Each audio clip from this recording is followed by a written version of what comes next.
हमें सबसे ज़्यादा शिकायत इस लोकसभा पे यह है कि हमारे किसी भी प्रतिनिधि ने हमारे बच्चों के लिए एजुकेशन का कोई यूनिवर्सिटी कायम नहीं की और कोई भी हमारे लिए हमारे बच्चों का जो भविष्य है वो अधर में छोड़ दिया, जिससे कि समाजवादी से रामगोपाल लड़ चुके हैं, मुलायम सिंह यादव लड़ चुके हैं, डॉक्टर वर्क 2 दफ़ा सांसद रह चुके हैं, लेकिन उसके बावजूद भी हमारे बच्चों का कोई भविष्य उसके लिए उज्जवल नज़र नहीं आता। मुलायम सिंह यादव खड़े होकर पार्लियामेंट में कहते हैं कि साहब के मैं मोदी को दुआ देता हूं। मुसलमान बिना पढ़ा लिखा, इसलिए मुसलमान भाई से मैं कोशिश करता हूं कि वो ज़्यादातर बातों को सुने और मीडिया को पढ़े। मुलायम सिंह यादव को अवार्ड दिया है, कौन सा काम राष्ट्र का किया है मुलायम सिंह यादव ने बताइए? बीजेपी का काम किया है। मुसलमान सब एक साथ अगर आ जाए और जितना वोट पहले से समाजवादी को देता चलाया उस तरीके से अगर बसपा को पूरी ताकत से लगा दे तो पूरी यूपी से सफाया कर सकता है बीजेपी का। की जगह मंदिर बनवा दिया उन्होंने, उनकी की देन है, मुलायम सिंह यादव की देन है। ये मुझे इतने बीजेपी दोषी नहीं है जितनी मुलायम सिंह दोषी हैं।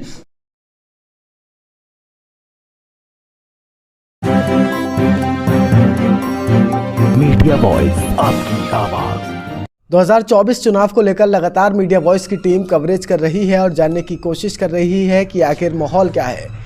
संभल लोकसभा सीट को लेकर चर्चाएं बहुत तेज हो रही हैं जब से समाजवादी पार्टी ने जियाउर रहमान बर्क को कैंडिडेट बनाया है और बहुजन समाज पार्टी की मायावती ने शौलत अली को अपना उम्मीदवार संभल से बनाया है।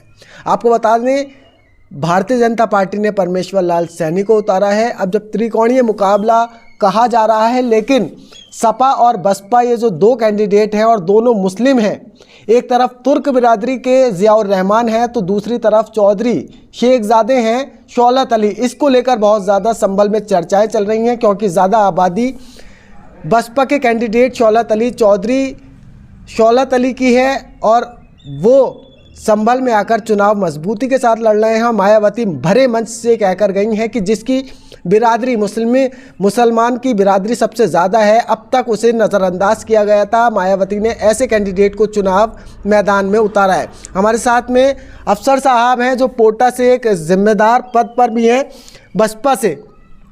सर, क्या लग रहा है इस बार जो माहौल संभल का बन रहा है, सपा या बसपा या फिर भाजपा, क्या लग रहा है आपको? किस तरीके से समीकरण बनने हैं संभल लोकसभा के? हमारी लोकसभा पर हमारी तादाद ज़्यादा होने की वजह से हमें पूरी उम्मीद है कि हमारा प्रत्याशी बहुत अच्छे वोटों से जीतेगा और हमारा मुकाबला समाजवादी से नहीं है, हमारा मुकाबला बीजेपी से है। बीजेपी के परमेश्वर लाल सैनी जो हैं वो अपनी कोशिश कर रहे हैं, लेकिन हमारा वोट बैंक, हमारा जो मायावती का वोट बैंक है, हमारा दलित वोट है, हमारे खंबे की तरह खड़ा हुआ है और हमारा वोट अगर उसमें मिल जाएगा पूरी ताकत से और जैसा हमें उम्मीद लग रही है और जो हम लोग कोशिश कर रहे हैं अपनी जिस तरीके से, उस तरीके से हमें उम्मीद है कि इंशाल्लाह हमारा कैंडिडेट बहुत आगे जाएगा। और उसके बाद हमें सबसे ज़्यादा शिकायत इस लोकसभा पे यह है कि हमारे किसी भी प्रतिनिधि ने हमारे बच्चों के लिए एजुकेशन का कोई यूनिवर्सिटी कायम नहीं की और कोई भी हमारे लिए हमारे बच्चों का जो भविष्य है वो अधर में छोड़ दिया, जिससे कि समाजवादी से रामगोपाल लड़ चुके हैं, मुलायम सिंह यादव लड़ चुके हैं, डॉक्टर वर्क 2 दफ़ा सांसद रह चुके हैं, लेकिन उसके बावजूद भी हमारे बच्चों का कोई भविष्य उसके लिए उज्जवल नज़र नहीं आता। और बसपा उम्मीद करता हूं कि हमें पूरी हमारी जनता हमारे साथ है और हमारी बिरादरी, और हम बिरादरी या किसी के ख़िलाफ़ नहीं है, लेकिन हमें ये चाहिए एजुकेशन बच्चों की चाहिए जो कि हमें नहीं मिली अभी तक। वो हम अब उम्मीद करते हैं कि हमारा कैंडिडेट जरेगा तो हम कोशिश करेंगे कि यहाँ पे कोई यूनिवर्सिटी कायम किया जाए और अच्छा बच्चों का भविष्य मिले हमारे बच्चों को। बस बाकी सब मैं यही कहना चाहता हूँ। जी बताइए। सवाल यहाँ पर ये खड़ा होता है, भरे मन से मायावती ऐलान करके गई हैं कि तुर्क बिरादरी को अब तक एक ही परिवार के लोगों को टिकट मिलता रहा है, लेकिन अब मायावती ने दूसरे मुसलमान को टिकट दिया है जो कि खासाब बिरादरी से आते हैं। क्या लगता है? फूफा 25 साल MP रहे लगातार। जब वर्क साहब MP बने उससे पहले हमारे फूफा सगे हाजी गुलाम मोहम्मद साल लगभग सन 80 से लेके और 91 तक चुनाव लड़े और जीते अपनी बिरादरी के ऊपर, अपनी बिरादरी और उन लोगों को वोट लगातार खंबे की तरह उनके साथ खड़ा रहता था।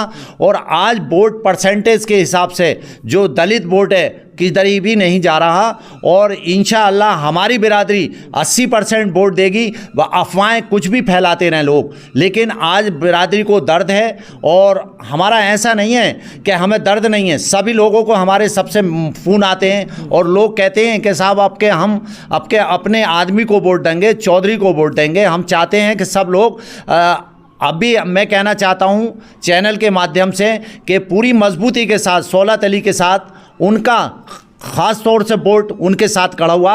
दलित 99 का 100% इस इलेक्शन में मायावती के साथ खड़ा हुआ है। कोई वोट इधर उधर नहीं जाएगा। तो आपको लगता है इस बार शौलत अली संभल से जीतने वाले हैं? इंशाअल्लाह पूरी कोशिश करेंगे इंशाअल्लाह। आप बाकी वक्त बताएगा क्या है, ये तो वोटर के ऊपर होता है, लेकिन हर आदमी का कोशिश करने का काम होता है, हर पार्टी का कोशिश करने का काम होता है। अगर मेरे भाई मुसलमान सब लोग एक बात समझ लें कि समाजवादी को छोड़ के बहुजन समाज पार्टी के साथ आ जाएं अगर, तो मैं ये समझता हूं कि बीजेपी की सरकार कभी यूपी में नहीं बन सकती और हिंदुस्तान में नहीं बन सकेगी। दलित और मुस्लिम का गठजोड़ अगर बन जाए तो बीजेपी को मौका ही नहीं मिलेगा, बीजेपी को मौका ही नहीं मिलेगा। लेकिन मुसलमान को थोड़ा सा समझाना पड़ेगा और मुसलमान सब एक साथ अगर आ जाए और जितना वोट पहले से समाजवादी को देता चला आया उस तरीके से अगर बसपा को पूरी ताकत से लगा दे तो पूरी यूपी से सफाया कर सकता है बीजेपी का। तो आप इतने नाराज क्यों हैं समाजवादी पार्टी से?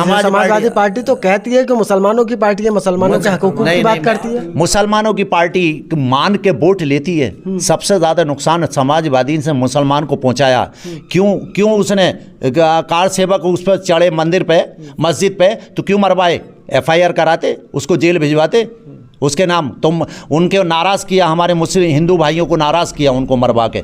उसके बाद समाजवादी आई, उसके बाद समाजवादी कल्याण सिंह आए, उन्होंने मस्जिद शहीद गए। मुलायम सिंह यादव ने कल्याण सिंह को गले लगा के पार्लियामेंट का इलेक्शन अपने कंधे से कंधे मिला के लड़ाया। उसके बाद मुलायम सिंह यादव खड़े होकर पार्लियामेंट में कहते हैं कि साहब के मैं मोदी को दुआ देता हूँ। मुसलमान बिना पढ़ा लिखा, इसलिए मुसलमान भाई से मैं कोशिश करता हूं कि वो ज़्यादातर बातों को सुने और मीडिया को पढ़े। मुलायम सिंह यादव को अवार्ड दिया है, कौन सा काम राष्ट्र का किया मुलायम सिंह यादव ने? बताइए। बीजेपी का काम किया है उन्होंने। मस्जिद की जगह मंदिर बनवा दिया उन्होंने। उनकी की देन है, मुलायम सिंह यादव की देन है ये। मुझे इतने बीजेपी दोषी नहीं है जितनी मुलायम सिंह दोषी हैं। अच्छा। सबसे ज़्यादा दोषी मुलायम सिंह यादव है इसमें। मुसलमान हमारे हिंदू भाइयों को क्यों मरवाया उन्होंने मस्जिद पर? उसको FIR करते, उसके खिलाफ जेल में डालते। उनको मरवाने की क्या ज़रूरत है किसी आदमी को भी? चाहे वो हिंदू है, इंसान को मरवाया, दुख उनको नहीं होगा। और उसका जहर ये हुआ कि मस्जिद शहीद कर दी गई, मस्जिद शहीद कर दी। कल्याण सिंह के साथ फिर भी कंधे से कंधा मिला कर पार्लियामेंट लड़े। वो क्यों लड़े?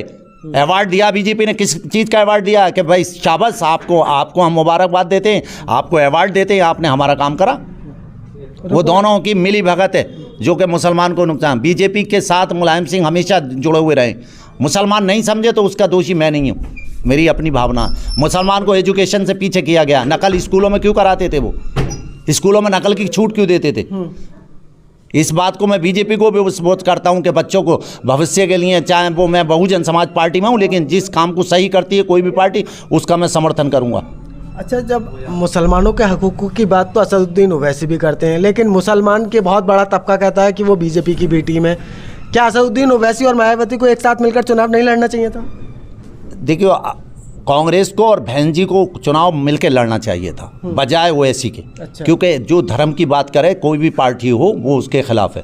हम बीजेपी के इसीलिए खिलाफ हैं, वो एक धर्म की बात करती है कि वो सब कॉम्युनिटी की बात करती है, इसीलिए बीजेपी के खिलाफ है। चाहे ओवैसी हो, इनमें ओवैसी की कोई बात नहीं है। अगर वो मुस्लिम चेहरा है, ठीक है, वो पार्लियामेंट से जीत के आते हैं, लेकिन जिस चीज़ की वो बयान देते हैं उस चीज़ के हम इत्तेफाक नहीं रखते हैं। तो कांग्रेस ने क्यों नहीं किया? ये तो बहन, ये मेरे बस की बात नहीं है, ये तो पार्टी की बात है। मैं अपनी भावना रख सकता हूं, लेकिन वो कांग्रेस को भी करना चाहिए था। और ये तो मैं नहीं कह सकता, ये बहुत बड़ी बात है, ये तो राष्ट्रीय अध्यक्ष की बात है। आप क्या सोचते हैं? कांग्रेस, अगर कांग्रेस और वो होती बसपा तो सफाया हो जाता उसका, बीजेपी का बिल्कुल सफाया हो जाता, क्योंकि बहन जी के पास वोट है। लेकिन मैं इतनी बात बड़ी नहीं कह सकता क्योंकि राष्ट्रीय अध्यक्ष का मामला है, ये मेरा मामला नहीं है। चलिए, बहुत बहुत शुक्रिया हमसे बातचीत करने के लिए। तो आपने देखा 2024 को लेकर लोगों की क्या राय है कि कि आखिर मायावती जिस तरीके से मुकाबला कर रही हैं और इन्होंने आरोप लगाए हैं समाजवादी पार्टी के लिए मुसलमानों को आगे एजुकेशन में बढ़ावा न देने की जिम्मेदार सिर्फ समाजवादी पार्टी है। आपकी क्या कुछ राय है और संभल चुनाव को लेकर भी आप अपनी कीमती राय ज़रूर दीजिए। देखते रहिए मीडिया वॉइस। अल्फराज शेख के साथ, शुक्रिया।